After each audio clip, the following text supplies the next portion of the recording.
Hello दोस्तों, welcome to tell stories. अगर आप हमारे चैनल में नए हैं तो प्लीज़ सब्सक्राइब करके बेल आइकन को दबाना ना भूलें। आज हम एक सच्ची घटना पर आधारित सर्वाइवल थ्रिलर मलयालम मूवी दी मंजूमेल बॉयज़ को देखने वाले हैं। जी हाँ दोस्तों, ये मूवी सन 2006 में हुई सच्ची घटना पर आधारित है। तो चलिए शुरू करते हैं। मूवी की शुरुआत में एक होटल का सीन होता है। एक आदमी वहाँ के ओनर को न्यूज़पेपर पढ़कर बताने को बोलता है और जैसे ही वो पढ़कर सुनाता है वो तुरंत गाड़ी निकालकर चर्च की ओर जाते हैं। ये सीन यहाँ पर कट होकर शादी के माहौल को दिखाते हैं। पहले हम प्रसाद को देखते हैं, फिर हम मंजूमेल बॉयज़ को देखते हैं जो मंजूमेल गांव से है। मूवी के हीरो सीजू को भी यहाँ दिखाते हैं। ये सब लोग शादी में खूब नाच रहे थे। शादी ख़त्म होने के बाद घर के बाहर मंजूमेल बॉयज़ और दूसरे ग्रुप की लड़ाई होती है और वो लोग रस्सी खींचने की प्रतियोगिता रखते हैं। उसमें दूसरे ग्रुप का एक लड़का कहता है कि रस्सी लूज़ करो और खींचो, और वो लोग जीत जाते हैं और मंजूमेल बॉयज़ यहाँ पर हार जाते हैं।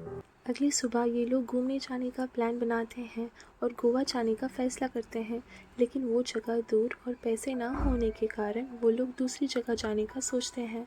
फिर एक दोस्त कोडाईकनाल के बारे में बताता है और वो जगह फ़ाइनल करते हैं। फिर सुधी अपने दोस्त प्रसाद को कॉल करके गाड़ी को बुक करता है। उसके अगले दिन सब लोग जाने की तैयारी में थे। सीजू अपने दोस्त सुभाष को लेने को उसके घर आता है। उसकी माँ पूछती है कि अब कहाँ जा रहे हो, तो सूजी बोलता है कि कोडाईकनाल जा रहे हैं और परसों आ जाएंगे, और वो लोग निकलते हैं। रात में मंदिर के पास गाड़ी रोककर वो लोग दर्शन करने जाते हैं, लेकिन सुभाष वहीं पर रुक जाता है। प्रसाद के पूछने पर वो कहता है कि मुझे भगवान पर विश्वास नहीं है। क्या होता है भगवान? तो प्रसाद कहता है कि ऊपर से आती हुई रोशनी। सब दोस्त लौटते हैं और रास्ते में गुनाह की में शूट हुई कमल हसन की गाने की सीडी को खरीदते हैं। उसके अगले दिन कोडाईकनाल पहुंच जाते हैं और वहां पर दारू पीकर मौज मस्ती करते हैं और फ़ोटोज़ खींचते हैं। जिस जगह पर फ़ोटोज़ लेने को मना था, ये लोग वहां पर भी फ़ोटोज़ लेते हैं। फिर जब वो लोग गाड़ी में बैठे होते हैं तो सुधी कहता है कि हमने एक जगह मिस कर दी और वो मस्त जगह है और वहाँ पहले भी गया है। उस जगह का नाम गुनाह केव है जहाँ कमल हसन का गाना शूट हुआ था। तो सब वहाँ निकलते हैं। ये सभी गुनाह केव पहुँच जाते हैं। तभी प्रसाद, जो इनका ड्राइवर था, वो कहता है कि मैं गाड़ी में ही बैठूंगा, तुम लोग जाओ। तो वो जाते हैं। तभी आगे में एक बड़ा सा गेट लगा हुआ था जहाँ टूरिस्टर को जाना मना था, लेकिन सुधी कहता है कि असली गुनाह केव तो इसके नीचे है और वो वहाँ पर पहले भी गया है। तभी वो कुछ लोगों को नीचे से ऊपर आते हुए देखते हैं और वो भी जाने का फैसला करते हैं। गेट को पार करके उस तरफ निकलते हैं। वो जगह बहुत सुंदर थी। सब और नीचे चले जाते हैं। जब सब जा रहे थे तो बीच में एक और गेट थी जिसे भी पार करके वो लोग आगे बढ़ते हैं। तभी वहाँ सीजू और सिक्सन चट्टान में लिखे हुए नाम देखते हैं और वहाँ पर नीचे पड़े हुए पेड़ से मंजूमेल बॉयज़ लिखते हैं। सीजू और बाकी लोग उनके बचे हुए दोस्तों को फ़ोटो लेने को बुलाते हैं। सुभाष ऊपर जाने के लिए आगे बढ़ता है, लेकिन तभी एक गड्ढे में गिर जाता है। ये देखकर सब लोग शॉक में चले गए। कोई कुछ नहीं बोल रहा था। फिर सब लोग जल्दी से गड्ढे के पास गए और सुभाष को आवाज़ लगाने लगे, लेकिन कोई रिस्पॉन्स नहीं था। वो सब लोग डर जाते हैं और कैमरा निकालकर उसकी फ्लैश से गड्ढा कितना गहरा है जानने की कोशिश करते हैं। तभी एक पत्थर नीचे गिरता है। उसके नीचे जाने की आवाज़ से इन्हें पता चलता है कि ये गड्ढा तो बहुत गहरा है। अभिलाष ये देखकर सदमे में था और बस एक ही चीज़ बोल रहा था कि सुभाष चला गया। इसी कारण अभिलाष को वो लोग ऊपर ले जाते हैं। तभी एक टूर गाइड नीचे आता है। वो सब लोग बोलते हैं कि उनका दोस्त नीचे गड्ढे में गिर गया है। तो वो बोलता है कि इसे शैतान का गड्ढा कहते हैं और वो ज़िंदा नहीं होगा, तुम लोग यहाँ से चले जाओ वरना पंगा हो जाएगा। तभी ग्रुप में से थोड़े लोग बाहर से मदद लाने को चले जाते हैं और थोड़े लोग गड्ढे के पास रुक जाते हैं। तभी इन दोस्तों को एक फ़ोटोग्राफ़र मिलता है। उसे मदद पूछने पर वो बोलता है कि तुम लोग फॉरेस्ट गार्ड से मदद लो, वो अभी निकला है यहाँ से। और सब भागकर जाते हैं। वहाँ एक लोकल आदमी से मदद मांगते हैं तो वो आदमी बोलता है कि तुम लोग वहाँ क्यों गए, अभी तुम मदद मांगकर कोई लफड़े में मत पड़ो। तभी उनकी बेटी बोलती है कि पुलिस को बुलाने को कहो, लेकिन वो बोलता है कि तुम उस गड्ढे के बारे में नहीं जानती। उन दोस्तों के गिड़गिड़ाने पर वो अंत में मान जाते हैं और गड्ढे के पास जाने को तैयार हो जाता है। और कुछ दोस्त प्रसाद के साथ मदद के लिए पुलिस स्टेशन चले जाते हैं। वो लोकल आदमी जैसे ही गड्ढे के पास पहुंचता है, सबको नींबू देता है और उस जगह के बारे में कहने लगता है, और वहाँ पर अचानक से ज़ोर से बारिश शुरू हो जाती है। तभी दूसरे सीन में वो दोस्त पुलिस स्टेशन पहुंच गए थे और बताने लगे कि उनका दोस्त गुनाह के में एक गड्ढे में गिर गया। तब पुलिस उसको डांटने लगता है कि उस रेस्ट्रिक्टेड एरिया में तुम लोग कैसे गए। तभी वहाँ उनको एक ऑफिसर बताता है कि सुभाष वापस नहीं आएगा।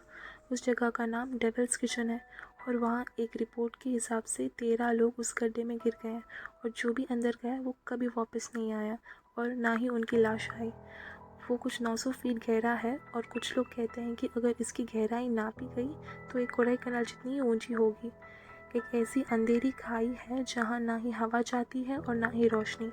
इससे पहले सेंट्रल मिनिस्टर का भतीजा उसमें गिर गया था और बचाने की पूरी कोशिश की थी और बचाने वाले को 15 लाख का इनाम भी घोषित किया था, लेकिन कोई भी जाने को आगे नहीं गया क्योंकि पैसों से ज़्यादा इंसान की कीमत है। उन दोस्तों की बातें सुनकर पुलिस ने उन्हें पीटना शुरू कर दिया और कहा कि तुम ही लोगों ने उसका मर्डर किया है और यहाँ पर आकर नाटक कर रहे हो। उसके बाद गड्ढे का सीन दिखाते हैं। यहाँ पर बारिश का पानी गड्ढे में जा रहा था। ये देखकर वो सब लोग पानी को रोकने की कोशिश करते हैं और वो वहाँ पानी रोकने के लिए गड्ढे की ओर सब लोग लेट जाते हैं और पानी रोकने की पूरी कोशिश करते हैं। तभी सुभाष के कुछ फ्लैशबैक्स भी दिखाते हैं जहाँ पर वो खेलते वक्त छिप रहा था। पुलिस स्टेशन में पुलिस कांस्टेबल को कहता है कि तुम वहाँ गुनाह के जाकर सारी फॉर्मेलिटीज़ पूरी करो। तो प्रसाद और बाकी दोस्तों के साथ गाड़ी में चलता है। रास्ते में वो उनसे बहुत सारा काम कराता है और वो सब करते हैं। वो लोग रस्सी और टॉर्च भी लेके जाते हैं। वो गुनाह के पहुँचते ही गड्ढे की तरफ भागते हैं। तब वहाँ कांस्टेबल टॉर्च पकड़कर सुभाष को आवाज़ लगाता है और फिर उन लोगों को वहाँ से घर जाने को बोलता है, लेकिन कोई जाने को तैयार नहीं था। तो कांस्टेबल उन्हें मारने लगता है, लेकिन कोई भी हिला नहीं। कांस्टेबल प्रसाद को गाड़ी निकालने को कहता है, लेकिन वो मना कर देता है। कुछ देर बाद बारिश रुक जाती है। कांस्टेबल फिर बोलता है कि घर चले जाओ और कितनी देर यहाँ रुकना है। सीजू कहता है कि हम लोग किस मुंह से घर जाएंगे, सुभाष की माँ को क्या जवाब देंगे। इनकी बातें सुनकर कांस्टेबल भी शांत हो गए। उन्होंने फिर से सुभाष को आवाज़ लगाई तो सुभाष होश में आ जाता है, लेकिन वो हिल नहीं पा रहा था।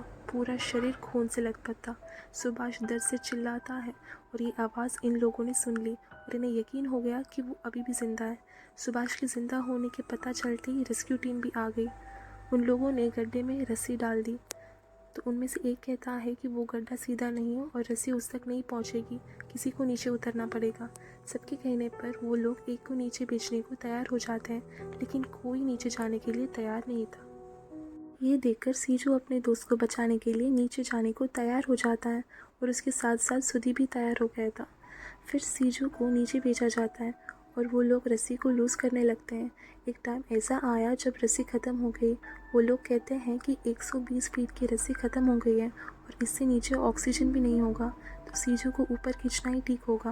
लेकिन सीजू नहीं मानता और कहता है कि मुझे सुभाष की आवाज़ सुनाई दे रही है, अगर ऊपर खींचेंगे तो वो रस्सी खोल देगा। उसकी इस बात पर सबको मानना पड़ता है और एक और रस्सी को जोड़कर रस्सी को लूज़ करने लगते हैं। तभी वो सुभाष को देखता है और वो उसे रस्सी बांधता है और तभी सुभाष अचानक से उसका गला पकड़ता है और बेहोश हो जाता है। सीजू उसे पकड़ता है। तभी मंजूमेल बॉयज़ ऊपर से रस्सी खींचने को शुरू करते हैं। एक जगह रस्सी अटक जाती है। तभी वहाँ अभिलाष आता है और कहता है कि रस्सी लूज़ करो, जो हमने मूवी के स्टार्ट में देखा था जब वो लोग खेल रहे थे। वो सभी लूज़ करके खींचने लगते हैं और वो दोनों सही सलामत ऊपर आ गए। सब लोग देखकर भावुक हो गए, जो उनके चेहरे पर साफ नज़र आ रहा था। और वो सब लोग वहाँ से बाहर निकलते हैं।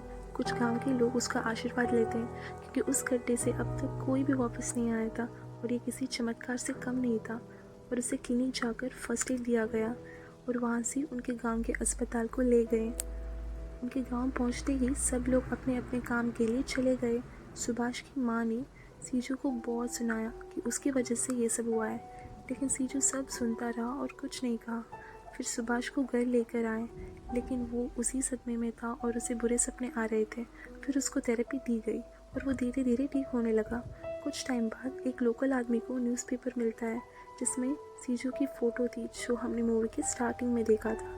जब ये खबर उसकी माँ को पता चली तो वो सीधा सीजू के घर जाती है और उसके गले लगकर रोने लगती है। कुछ टाइम बाद उस गड्ढे को बंद किया गया और सीजू को उसकी बहादुरी के लिए मेडल भी दिया गया। तो इसी के साथ ये मूवी ख़त्म होती है। तो ये थी मंजूमल बॉयज़ की रियल इंसिडेंट की कहानी। मानना पड़ेगा ऐसी दोस्ती को जो खुद की जान की परवाह किए बिना दोस्त की जान बचाने चला गया। Thank you for watching.